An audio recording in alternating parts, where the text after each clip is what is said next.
Assalamualaikum. This is Moeed Pirzada in an area called Bethesda near Washington.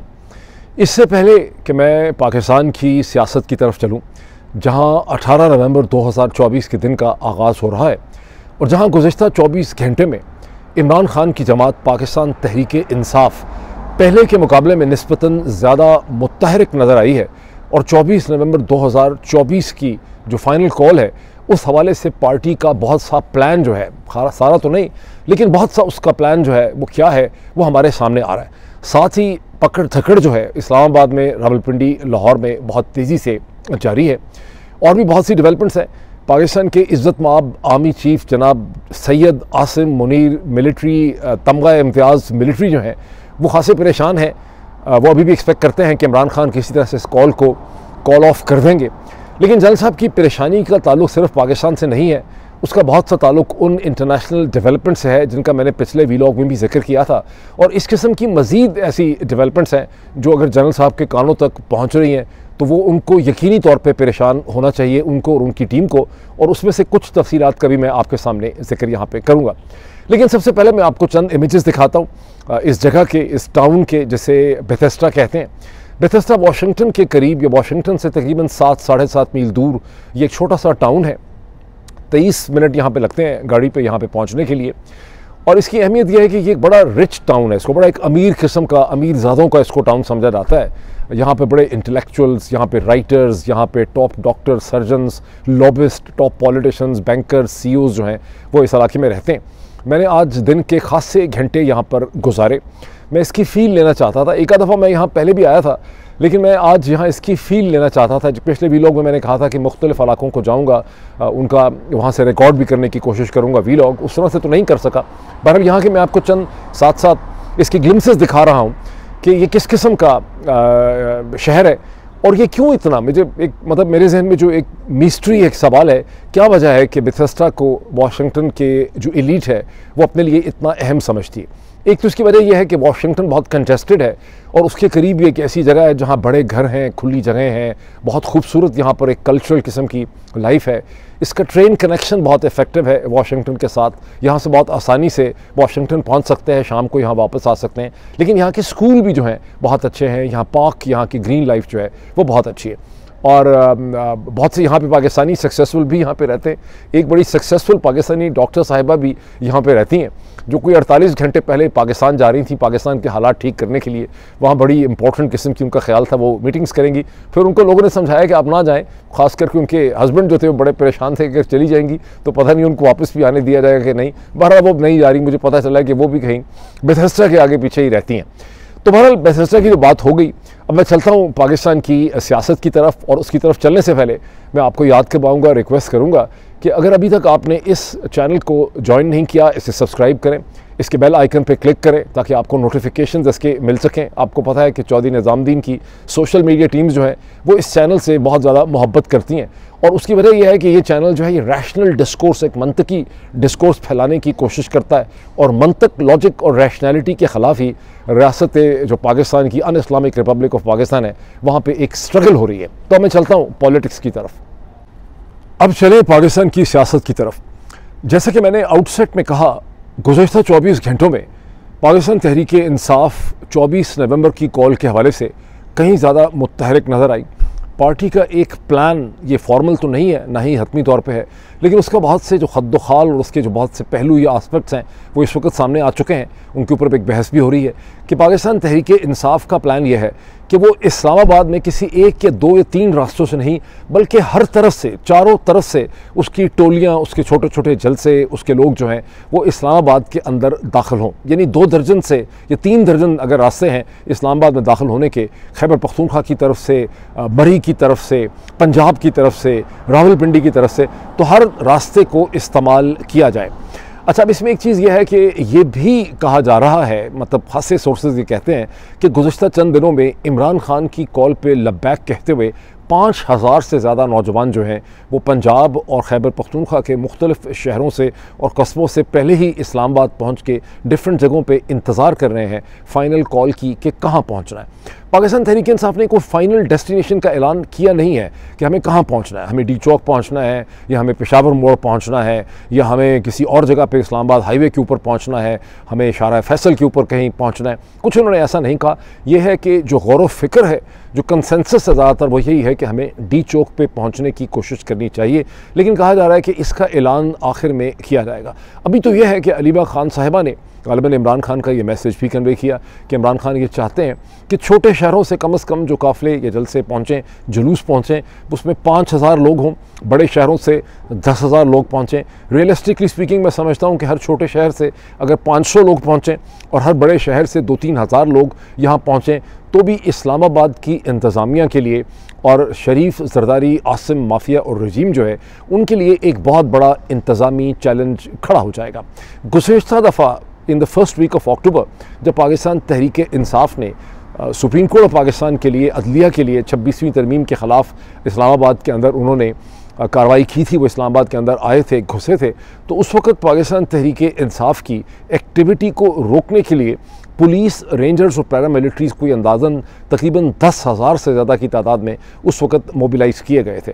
अगर पाकिस्तान तहरीक इंसाफ 50,000, 60,000, 70,000 या 1 लाख या 1.25 लाख लोगों को मोबिलाइज़ करती है जो कई डायरेक्शन से इस्लामाबाद का रुख इख्तियार करते हैं और साइमल्टेनियसली कुछ मुजाहरे लाहौर में, कुछ मुजाहरे मुख्तलिफ़ शहरों में होते हैं और ख़ास करके कराची के अंदर मुजाहरे होते हैं, कोयटा में मुजाहरे होते हैं, तो पाकिस्तान का जो ये शरीफ जरदारी आसिम रजीम है इसके लिए एक ठीक ठाक किस्म का चैलेंज जो है वो खड़ा हो जाएगा।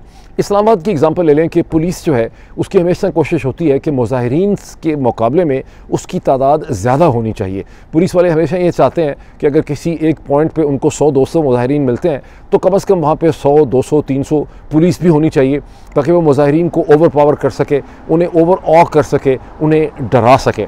लेकिन अगर हर मुकाम से कुछ हज़ार लोग जो हैं वो इकट्ठे हो जाते हैं तो पुलिस के लिए उससे निपटना और उसे हैंडल करना जो है वो उसका खासा बड़ा एक उसके लिए मसला होता है। अब मुझे इस पर थोड़ी सी हंसी भी आती है, शर्म भी आती है कि किसी भी सियासी जमात का ये हक है कि वो पब्लिक मोबिलाइजेशन करे, लोगों को लेकर आए, जुलूस जलसा करे, रास्ते बंद करे, धरने दे। लेकिन पाकिस्तान में शरीफ जरदारी आसिम माफिया ने ऐसे हालात पैदा कर दिए हैं कि ऐसा लगता है कि ये जुलूस जलसा नहीं है, ये कोई धरना नहीं है, ये कोई प्रोटेस्ट नहीं है, बल्कि ये कोई दुश्मन है, ये कोई जंग है। बस इस वक्त पाकिस्तान के हालात जो हैं वो इसी किस्म के हैं। पाकिस्तान तहरीक इंसाफ की स्ट्रेटजी का एक पहलू ये भी है कि उसकी लीडरशिप जो है वो डिसेंट्रलाइज्ड हो, मुख्तलिफ लोग जो है वो आपस में नेसेसरली तौर पर कोऑर्डिनेट ना करते हों। अगर उसमें से कोई लीडर गिरफ़्तार हो जाएँ तो उनको फौरी तौर पे रिप्लेस कर दिया जाए। इस्लामाबाद, लाहौर और रावलपिंडी में पुलिस ने रेड्स भी किए हैं, छापे भी किए हैं, बहुत से लोगों को उन्होंने डिटेन कर लिया है, हिरासत में उन्होंने ले भी लिया है, लेकिन इतनी बड़ी जमात है कि उससे इससे कोई बहुत ज़्यादा फ़र्क जो है वो नहीं पड़ता। ताहम यह है कि सलमान अकरम राजा साहब की वीडियो स्टेटमेंट मैंने देखी, जो मेरा ख्याल है 10-12 घंटे पहले उनकी वीडियो स्टेटमेंट आई है, बहुत ही सीरियस, जिसमें उन्होंने लोगों से ये कहा कि ये इमरान खान और तहरीक इंसाफ के लिए ना आप निकलें, आप पाकिस्तान के लिए निकलें, अपने लिए निकलें। और उस वीडियो में सलमान अकरम राजा ने ये भी ख़बरदार किया, उन्होंने वार्न किया, बताया उन्होंने कि उनको ये धमकी दी गई है कि उन्हें उठा लिया जाएगा, उन्हें अगवा कर लिया जाएगा। अब क्या अभी तक ऐसा हुआ है या नहीं है, या पाकिस्तान में इस वक्त एक नया दिन शुरू हो रहा है, मुझे पता नहीं है, लेकिन लेट्स सी कि इस हवाले से क्या होता है। मैं आपको यहाँ पर मैं ये समझता हूँ कि पाकिस्तान तहरीक इंसाफ जो है, देखिए बहुत सी चीज़ें कहने की होती हैं, बहुत सी चीज़ें प्रैक्टिकल होती हैं। अगर पाकिस्तान तहरीक इंसाफ जो है वो लाख लोगों को, 1.25 लाख लोगों को मोबिलाइज़ कर लेती है तो ये उसकी बहुत बड़ी एक कामयाबी होगी।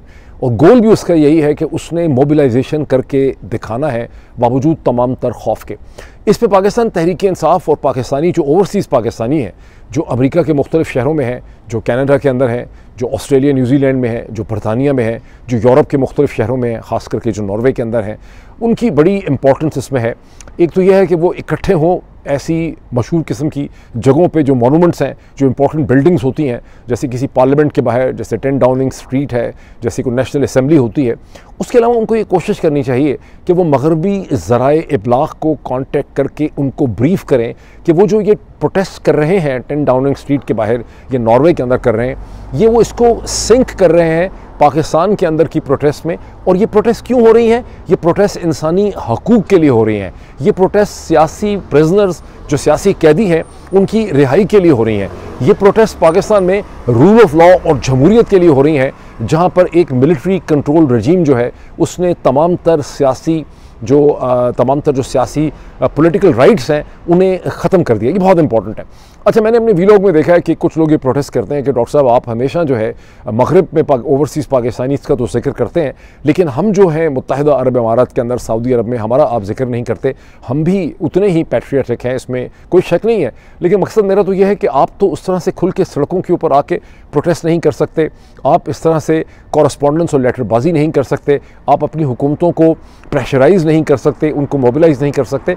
इसलिए मैं आपका जिक्र नहीं करता। लेकिन मैं इतना ज़रूर कहूँगा कि पाकिस्तान की जितनी भी जो एक्सपैट रेमिटेंसेस हैं वो सारी मुत्तहिदा अरब इमारात, कतर और सऊदी अरब से आती हैं। मगरब में जो पाकिस्तानी डायस्पोरा हैं, लोग समझते हैं, यहाँ से अक्सर लोग समझते हैं कि भाई हम रेमिटेंसेस बंद कर देंगे। रेमिटेंसेस तो दर हकीकत उन पाकिस्तानियों की हैं जो अपने ख़ानदानों की कफ़ालत करते हैं, और वह सारे के सारे जो है वो उनकी जो मेजॉरिटी है वो मुत्तहिदा अरब इमारात के अंदर, दुबई के अंदर, कतर में, बहरीन में और सऊदी अरब में पाई जाती है, जिनकी बीवियाँ, जिनके बच्चे, जिनके माँ बाप, उनके बहन भाई जो हैं वो पीछे हैं और जो उनकी इनकम के ऊपर डिपेंड करते हैं। और गुज़िश्ता 2 बरस में पहले से कहीं ज़्यादा बढ़ के प्रोफेशनल पाकिस्तानी जो हैं उन्होंने बाहर के मुल्कों का रुख इख्तियार किया। बहुत बड़ी तादाद में वो मशरक़ वस्ता में गए, जिससे पाकिस्तान की एक्सपेट रेमिटेंसेस बढ़ गई हैं। तो मैं अक्सर कमेंट करता हूँ कि जो ओवरसीज़ हैं उनको रेमिटेंसेस बंद कर देनी चाहिए। ये एक अनरियलिस्टिक किस्म की डिमांड है। ये रेमिटेंसेस यूरोप से, अमेरिका से, कनाडा से ज़्यादा नहीं जाती हैं, ये मशरक़ वस्ता से जाती हैं, और ये उन ख़ानदानों की इसेंशियल ज़रूरत होती है जिस वजह से जाती हैं। अब मैं आता हूँ ज़रा जनरल आसिम मुनीर साहब की तरफ। अब चलते हैं पाकिस्तान के इज़्ज़त माब army chief general Syed Asim Munir तमगा इम्तियाज़ मिलिट्री की तरफ। जैसे कि मैंने आपको पिछले वीलॉग में बताया, मुझे मसलसल की ख़बरें मिल रही हैं कि पाकिस्तान के आर्मी चीफ और उनकी टीम जो है वो खासे परेशान भी हैं, गुस्से में भी हैं, फुनकार रहे हैं GHQ के अंदर, और वो मसलसल हुक्म दे रहे हैं कि इमरान खान को ये मजबूर कर दिया जाए यानी इमरान खान को बनवाया जाए कि इमरान खान अपनी 24 नवंबर की जो कॉल है उसे वापस ले लें, उसे डिले कर दें, और इन रिटर्न जो है जनरल आसिम मुनीर साहब बहुत मेहरबानी करेंगे। वो बहुत फराग दिल हैं और वो कुछ ना कुछ किस्म की कंसेशंस करेंगे, क्योंकि ये क्लियर नहीं है कि वो क्या कंसेशंस करेंगे। अब मुझे इस पर बहुत ज़्यादा कमेंट नहीं करना है, लेकिन मुझे पूरे पाकिस्तान तहरीक इंसाफ की जो मुख्तलिफ़ किस्म की लीडरशिप है, मुझे उनको ये कहना है कि देखिए, गुज़िश्ता 30 महीनों में पाकिस्तान के जनरल साहिबान ने बहुत सी बातें छोड़ी, बहुत से वादे किए। इनका प्रॉब्लम यह है कि इनकी कोई क्रेडिबिलिटी नहीं है। किसी भी चीज़ को जो आईवी होती है, जो एक सिचुएशन डेवलप हो रही होती है, उसमें टाइम बाइंग करने के लिए ये मुख्तलिफ़ किस्म के वादे करते हैं, अहद व पैमान करते हैं।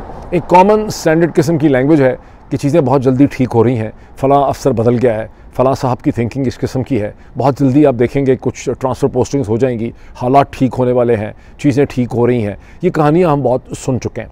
मेरा मशवरा ये है, मेरा एनालिसिस ये है कि अगर जनरल साहब वाकई ही सियासी हालात को ठीक करना चाहते हैं तो उन्हें कुछ विजिबल जेस्चर्स ऐसे करने चाहिए, कुछ ऑप्टिक्स ऐसे करने चाहिए जो PMLN को भी नज़र आए, जो मीडिया को भी नज़र आए, जिसको देख के लोग समझ सकें कि सियासी हालात के अंदर एक तब्दीली है, एक फ्लेक्सिबिलिटी और लचक है। और उसमें मैंने कहा कुछ सिंबॉलिक चीज़ें बड़ी इंपॉर्टेंट हैं, क्योंकि डॉक्टर यास्मीन राशिद साहिबा जो कैंसर सर्वाइवर हैं, उमर सरफराज चीमा साहब जो बीमार रहे हैं, सेनेटर एजाज़ चौधरी, इस तरह के और भी बहुत से लोग हैं जिन्हें रिहा किया जा सकता है। शाह महमूद कुरैशी साहब की भी रिहाई, ख्वामखाई उनको रखा हुआ है, उनको भी रिहाई जो है वो मुमकिन हो सकती है। इसी तरह से और भी बहुत से प्रिजनर्स की रिहाई हो सकती है। अगर आप ऐसे ऑप्टिक्स करेंगे, इससे गुडविल जनरेट होगी, इससे एक इनेबलिंग एटमॉस्फेयर जो है वो पैदा होगी। इसके साथ ही मैं ये भी थोड़ा सा एक्सप्लेन करना चाहता हूँ चंद पॉइंट्स में कि जनरल साहिबान कुछ तो परेशान हैं ही, कुछ ऐसी भी डेवलपमेंट्स हैं जो शायद उनका ठीक तरह से उन्हें अदराक नहीं हो रहा, क्योंकि जब आप ताकत में होते हैं, पावर में होते हैं, तो बड़ी एरोगेंस होती है पावर की, और बहुत सी चीज़ों को आप समझना ही नहीं चाहते। लेकिन दुनिया में ऐसी बहुत सी तब्दीलियाँ आ रही हैं जिसकी वजह से जनरल साहिबान का पाकिस्तान के मुस्तकबिल करीब में वो रोल नहीं रह सकेगा जो उनका तारीख़ी तौर पर रहा है। मैं आपको एक एग्ज़ाम्पल देता हूँ बड़ी स्टाक किस्म की।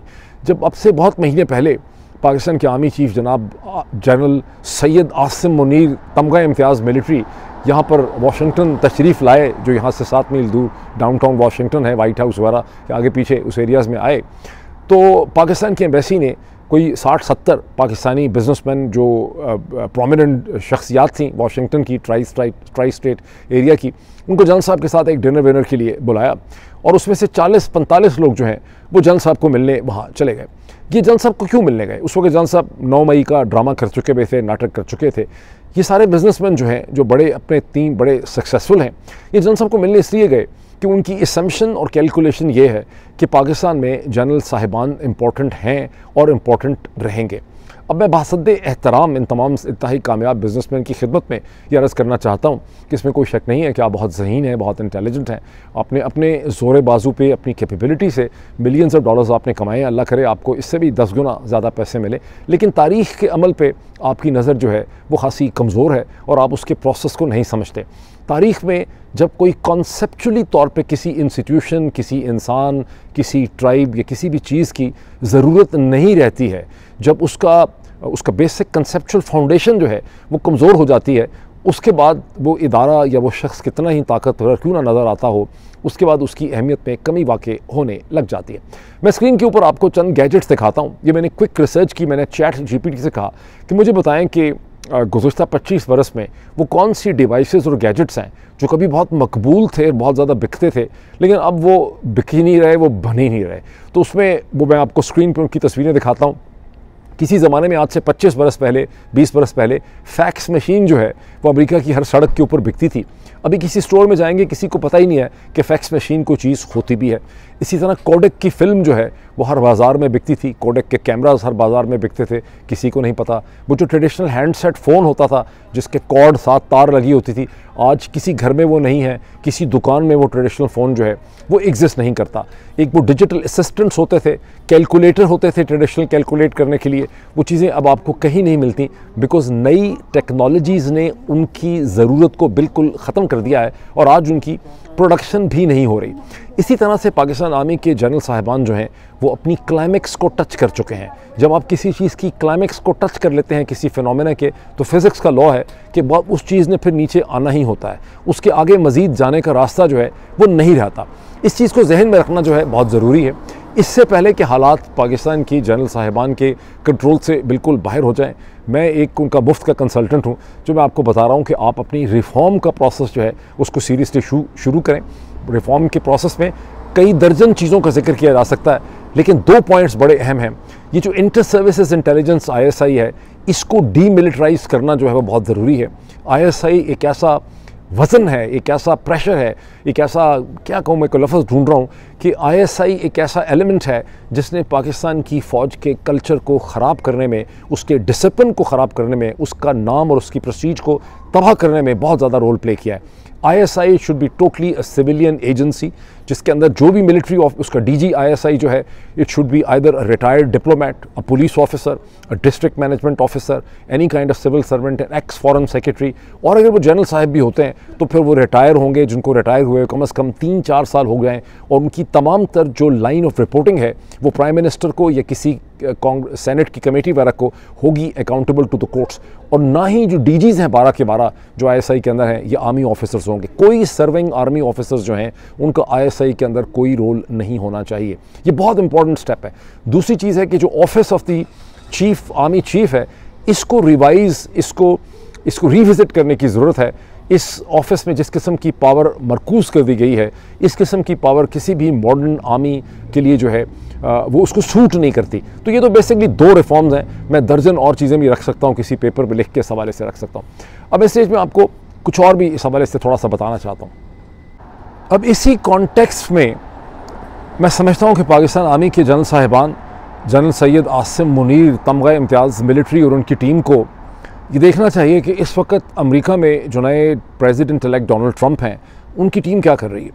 ये बात बड़ी वाज़ेह है कि डोनाल्ड ट्रंप की टीम मसलसल अब ये बात करने लग गई है कि अफ़गानिस्तान से जो कायोटिक, डिसऑर्डर, डिसऑर्गेनाइज विड्रॉल हुआ, जिसके नतीजे में जब वो विड्रॉल हो रहा था तो इतना पैनिक था कि हामिद कारज़ाई इंटरनेशनल एयरपोर्ट के ऊपर एक सुसाइड बॉम्ब अटैक हुआ, जिसके नतीजे में 11 मरीन्स वहाँ पे हलाक हुए और 170 अफगान भी हलाक हुए।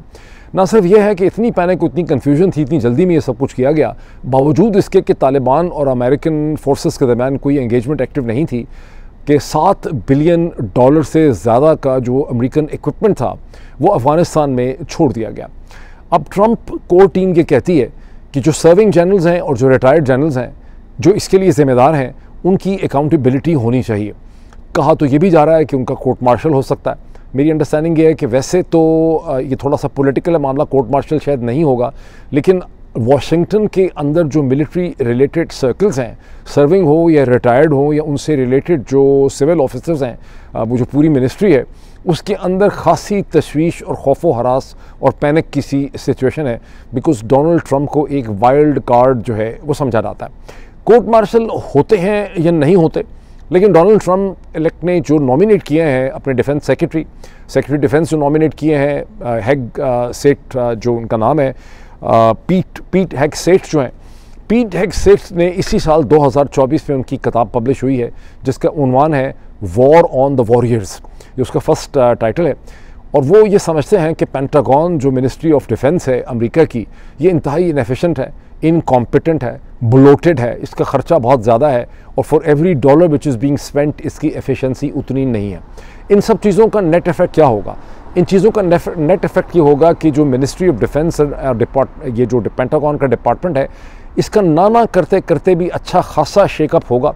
और इसका एक इफ़ेक्ट पाकिस्तान आर्मी के लोगों के लिए ये होगा कि बहुत से पुराने जनरल साहिबान जिनका सेंटकॉम से और अफ़गानिस्तान की जंग से और उन रिस्पॉन्सिबिलिटी से ताल्लुक़ है, और जो पाकिस्तान की मिलिट्री लीडरशिप के साथ फेमिलियर हैं या उसके इश्यूज़ को समझते हैं या उनका फ़ेस टू फेस एक फेमिलियरिटी है, वो या तो डिस्प्लेस हो जाएंगे या उनके असर रसूख और उनकी अहमियत में बहुत तेज़ी से कमी हो जाएगी, वो डिस्क्रेडिट हो जाएंगे। इसका मतलब है कि ये वो ऐसी सूरत हाल है जिसमें पाकिस्तान के आर्मी जनरल साहिबान को इस सूरत हाल को अपने लॉबिस्ट की मदद से ज़रा गौर से देखने की ज़रूरत है। लॉबिस्ट वैसे भी आपका यतीम हो गया बिकॉज वो रिलाय कर रहा। अब चलते हैं जनाब काउंसिल ऑफ इस्लामिक आइडियोलॉजी के चेयरमैन जनाब डॉक्टर रागिब नईमी साहब की तरफ। वो अंग्रेज़ी ज़ुबान में एक मुहावरा है कि if people think you are stupid it's better to keep your mouth shut and let them think so rather than to open it and convince them. लेकिन डॉक्टर रागिब नईमी जो हैं वो ये तुले हुए हैं कि मैं दुनिया के सामने ये साबित कर दूं कि मैं कितना बेवकूफ़, कितना अहमक और कितना अजीबोगरीब किस्म का मैं एक कैरेक्टर हूं। वो अपने इक़दामात और अपनी स्टेटमेंट्स को डिफेंड करने के लिए, बावजूद इसके कि काउंसिल ऑफ इस्लामिक आइडियोलॉजी के और मेम्बरान ये कह रहे हैं कि ये इनकी ज़ाती ओपिनियन है, लेकिन वो अपनी ज़ाती ओपिनियन को डिफेंड करने के लिए डॉन न्यूज़ के एक टीवी प्रोग्राम में चले गए, गुरमानी साहब के प्रोग्राम में, और वहाँ जाके कहते रहे कि देखिए पाकिस्तान के अंदर VPN जो है इसका जितना भी इस्तेमाल होता है वो ज़्यादातर इमोरल एक्टिविटीज़ के लिए, नाजायज़ चीज़ों के लिए होता है, और एक दफ़ा जब VPN रजिस्टर हो जाएंगे तो ये पता चल जाएगा कि कौन कौन इमोरल, गैर इस्लामी, ब्लास्फेमस या इमोरल, गैर अखलाकी कंटेंट जो है उसको देख रहा है, और इस किस्म के लोग जो हैं उनको ट्रैक करना आसान हो जाएगा। ज़रा रागिब नईमी साहब की जो दिमागी कैफियत और उनकी दिमागी सेहत है उस पर गौर कीजिए कि उन्होंने ये भी समझने की जहमत गवारा नहीं की है कि VPN का मतलब है वर्चुअल प्राइवेट नेटवर्क, यानी दुनिया भर में जो लोग VPN इस्तेमाल करते हैं वो अपनी आइडेंटिटी ही को प्राइवेट रखना चाहते हैं। वो नहीं चाहते कि लोगों को पता चले कि उन्होंने कौन सी वेबसाइट या कौन सी सोर्सेज ऑफ इंफॉर्मेशन जो है उसको यूज़ किया है। तो VPN के जो बुनियादी मकसद और उसका जो कॉज ऑफ एग्जिस्टेंस है उसे डॉक्टर रागिब नईमी जो है वो ख़त्म कर देना चाहते हैं। दरअसल डॉक्टर रागिब नईमी वो जो है ना, इसे कहते हैं कॉन्सेप्ट है ना, इसे कहते हैं 1984 का, ये एक थॉट पुलिस की मेंटालिटी है। इनका बस चले पाकिस्तान के मुल्लाओं का तो हर आदमी और हर औरत के दिमाग के अंदर एक चिप लगा दें जिसका एक कनेक्शन किसी मस्जिद में या पुलिस स्टेशन के अंदर हो, और जैसे ही किसी आदमी के जहन में किसी औरत का तस्वर आए या किसी लड़की के जहन में किसी लड़के का तस्वर आए तो पुलिस स्टेशन के अंदर घंटी बजे और वहाँ से पुलिस आ जाए उसको गिरफ़्तार करने के लिए। बहरहाल डॉक्टर रागिब नईमी की जो दिमागी खलल की सूरत हाल है उसके नतीजे में कम अज़ कम एक बहुत ही इंटेलिजेंट पाकिस्तानी जो हैं उन्हें ये एहसास हुआ है और उनका ज़मीर जो है वो जाग गया है। और ये जिनका ज़मीर जागा है इनका नाम है जनाब नजम सेठी साहब, जिन्होंने एक बहुत ही इमोशनल वीडियो उनकी मैंने क्लिप देखा है जो मैं दिखाने की कोशिश करता हूँ, जिसमें वो कह रहे हैं, और रागिब नईमी वाला और ये काउंसिल ऑफ इस्लामिक आइडियोलॉजी के ड्रामे के बाद नजम सेठी साहब को इसका ख्याल आया है कि सिर्फ एक इमरान खान का रास्ता रोकने के लिए इस हुकूमत ने पाकिस्तान के तमाम आइनी, कानूनी और माशरती ढांचे को और पाकिस्तान की मईशत को तबाह कर दिया है और इस हुकूमत को सपोर्ट नहीं किया जा सकता। अब आपने नईम नजम सेठी साहब का ये क्लिप तो आपने चले पहले भी शायद देखा होता। मैं सोचता हूँ कि जिस तरह से नजम सेठी साहब का ख्याल आया उनको कि ये क्या हो रहा है, क्या वजह है कि पाकिस्तान की और जो बहुत से इंटेलेक्चुअल हैं, इंटेलिजेंसिया है, जैसे डॉक्टर मलिहा लोधी साहबा हैं, जैसे मुशाहिद हुसैन साहब हैं, जैसे जावेद जब्बार साहब हैं, जैसे पाकिस्तान के अंदर जितने रिटायर्ड आर्मी चीफ़ हैं, जितने रिटायर्ड चीफ जस्टिस हैं, जितने रिटायर्ड फॉरेन सेक्रेटरीज और एम्बेसडर्स हैं और बहुत से लोग हैं इस मुल्क में। टीवी एंकर्स को देख लीजिए, मतलब हमसे उनकी लाख झगड़े हों, आपस में लड़ाई झगड़ा हो, आपस में दुश्मनियाँ भी हों, शिकायतें भी हों, लेकिन एक से एक इंटेलिजेंट आदमी मौजूद है यहाँ पे। तलत हुसैन साहब बहुत इंटेलिजेंट आदमी हैं, अफसार आलम साहब बहुत मामलात को समझते हैं, जावेद चौधरी साहब समझते हैं, हामिद मीर साहब समझते हैं। क्या आपको नज़र नहीं आ रहा कि इमरान खान की दुश्मनी के अंदर पूरे मुल्क और पूरे माशरे को तबाह किया जा रहा है? अगर अभी भी आप अपनी आवाज़ नहीं उठाएंगे तो कब आप अपनी आवाज़ उठाएंगे? आपस की दुश्मनियाँ ज़रूर हो सकती हैं, लेकिन पाकिस्तान के अंदर तो आप सबका इंटरेस्ट है। इसी तक अभी तक इतना ही, फिर आपसे मुलाकात होती। Thank you.